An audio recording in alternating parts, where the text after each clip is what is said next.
So a viewer wants to know, what about the possibilities of a bonding bill? This, of course, is not a bonding year, but it's not unusual for the legislature to pass at least a small bonding bill in a non-election year. What do you think, Senator? We'll start with you. Well, we already passed the bonding bill technically.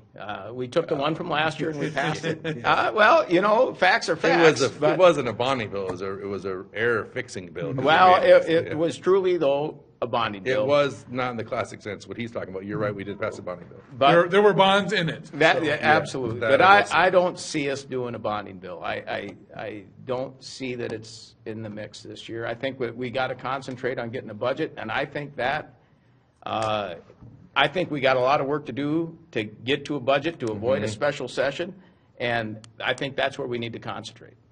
You know, first of all, it's kind of a misnomer to call it a bonding year or non-bonding year. It really, there is no set rules about that. It's custom and tradition. It is custom and tradition that we take it. Same thing with water on the floor. Well, that's an unfortunate custom and tradition.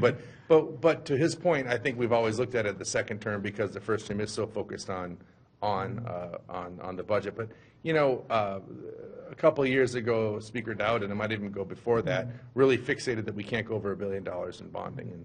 And what's infuriating about that is that bonding is probably one of the most efficient and cheapest ways to make sure our stuff gets built. And the reality is that our capacity is always way greater than that.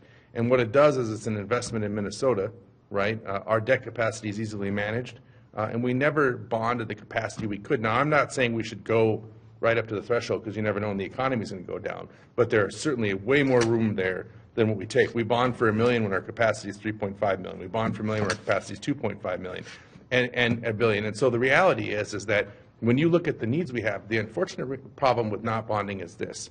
When I have $1 billion on each system, education system in HEAPR, which is higher education asset preservation, when I don't bond for that this year, I have to do it in 2 years. And when I do it 2 years later, it's more expensive. And we have good interest rates now. We may not have that in 2 years. And so it makes more prudent sense to bond sooner because when you do that, you take care of the problem before it gets worse.